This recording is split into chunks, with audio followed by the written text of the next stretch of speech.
एक लंबे समय पहले एक गांव में आनंद, उसके माता पिता जानकी और रमैया, उसकी पत्नी नर्मदा और उसके बेटे नानी के साथ एक छोटे घर में रहता था। आनंद नौकरी करके आए हुए पैसों से अपना घर चलाता था। जानकी उसकी बहू नर्मदा से सारे काम करवाती थी और उसे हमेशा ताने मार मार के दुखी करती थी, मगर नर्मदा उसे कुछ ना कह के चुप बैठती थी। ऐसे कुछ साल बाद आनंद अपने नौकरी से कमाए पैसों को बचा बचा के एक बड़ा नया घर खरीदता है। आनंद के खरीदे हुए नए घर में बहुत समय से एक भूत रहती थी।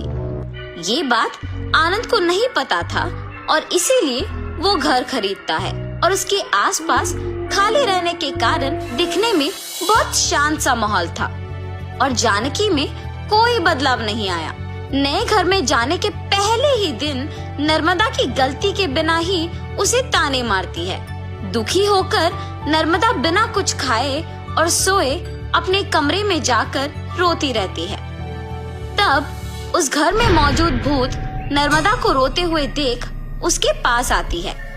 बगल में परछाई को देख नर्मदा तुरंत खड़े हो जाती है। तब वो भूत नर्मदा के सामने आके खड़े हो जाती है। उसके चेहरे पे घाव, खुले बाल देख के नर्मदा डर जाती है। बाप रे, भूत भूत! डरो मत, मैं तुम्हें कुछ नहीं करूंगी। तुम हमारे घर में क्यों आई हो? तुम लोग ही मेरे घर आए। ये तुम्हारा घर है? हाँ, ये मेरा घर है। इसी में मैं मर गई। मेरे मरने के बाद ही तुम लोग यहाँ आए। ऐसे कह के अचानक नर्मदा में घुस जाती है। हा हा हा! ऐसे हंसते हुए सो जाती है। सुबह उठ के जब जानकी देखती है कि सारा काम वैसे का वैसे ही रह गया, तब नर्मदा नर्मदा बहुत बार बुलाने के बावजूद जब वो नहीं आती है तो जानकी ही उसके पास जाती है। हाँ, तुम अब तक उठी नहीं? नर्मदा नर्मदा उठो! जानकी पास आके बुलाने पर नर्मदा जाग उठती है। उसकी आंखें बहुत लाल और डरावना दिखने के बावजूद जानकी उस पर ज्यादा ध्यान नहीं देती है। उठ गई? जाओ, जाके सारा काम करके चाय बना के लाओ। मेरे ही सामने जोर से बात करके मुझे काम करने के लिए कह रही हो? ये कह के उसका हाथ जोर से पकड़ लेती है। नहीं, तुम कुछ मत करो। आज से सारा काम मैं ही करूंगी, मुझे छोड़ दो। जाओ, जाके सारा काम करो। ठीक है, ठीक है। ऐसे कह के जल्दी से सारे काम खत्म करती है।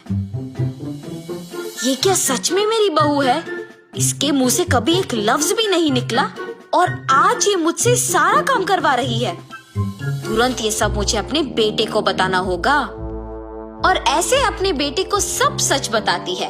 तब वो कहता है, जितना भी गुस्सा क्यों ना हो, ऐसे तो नहीं कहते हैं माँ। आप अगर उससे अच्छे से पेश आएंगे तो वो भी अच्छा ही रहेगी। उसके बारे में क्या मुझे नहीं पता?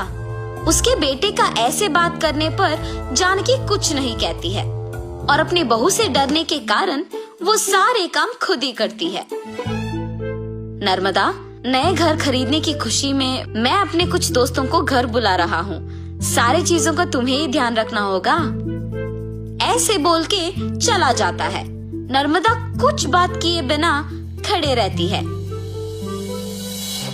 उसके बगल में खड़े जानकी के पास जाके वो कहती है, तुम्हारे बेटे की बातें सुनी है ना तुमने? सारी तैयारी तुम्हें ही करना होगा। ऐसे जोर से कहती है।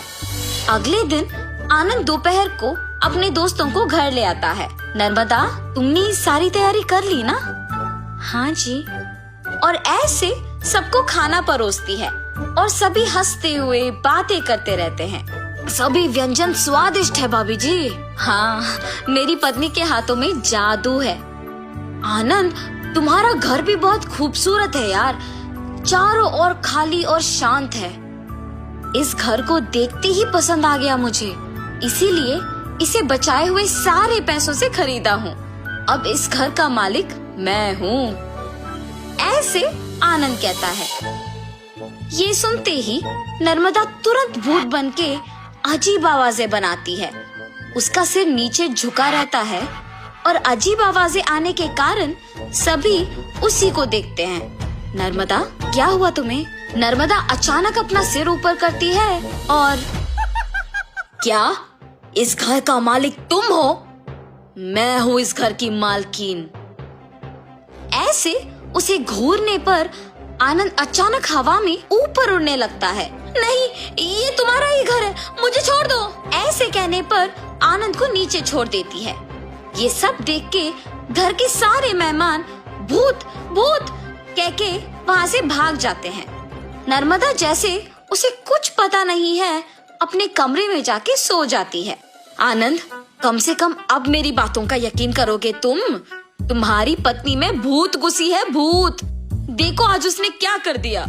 हाँ माँ, अब हम क्या करें? एक मांत्रिक को बुलवाना ही पड़ेगा। हाँ ठीक है माँ, कल उसी के पास जाएंगे। और ऐसे जब सब बैठे हुए थे, नर्मदा आती है और सभी डर जाते हैं। तब उन्हें देख कहती है, क्यों सब मुझे देख के डर रहे हैं? क्या हुआ तुम सबको? कुछ नहीं। अब आप तो कुछ भी कर सकते हो ना। क्या करना है मुझे? मैं जो बोलूँगा तुम नहीं कर पाओगी। मैं नहीं कर पाऊंगी? पहले बोलो। अच्छा, क्या तुम इस बोतल के अंदर घुस के वापस बाहर आ सकती हो? इतना ही, और मैं ये नहीं कर पाऊंगी? देखो। ऐसे बिना कुछ सोचे समझे नर्मदा में घुसी आत्मा अचानक उस बोतल में घुस जाती है और तुरंत जानकी उस बोतल का ढक्कन बंद कर देती है। भूत को मैंने इस बोतल के अंदर बंद किया है, अब इसे गांव के अंत में फेंक के आना होगा। और ऐसे उस बोतल को गांव के एकदम अंत में फेंक के आ जाती है। तब से जानकी अपनी गलती सुधार के अपनी बहू को ताने मारना बंद कर देती है। भूत के चले जाने पर सभी उनके नए घर में खुशी से जीते हैं। तो अगर आपको मेरी स्टोरी पसंद आई हो तो वीडियो को लाइक करो, चैनल को सब्सक्राइब करो और बेल आइकन जरूर दबाओ।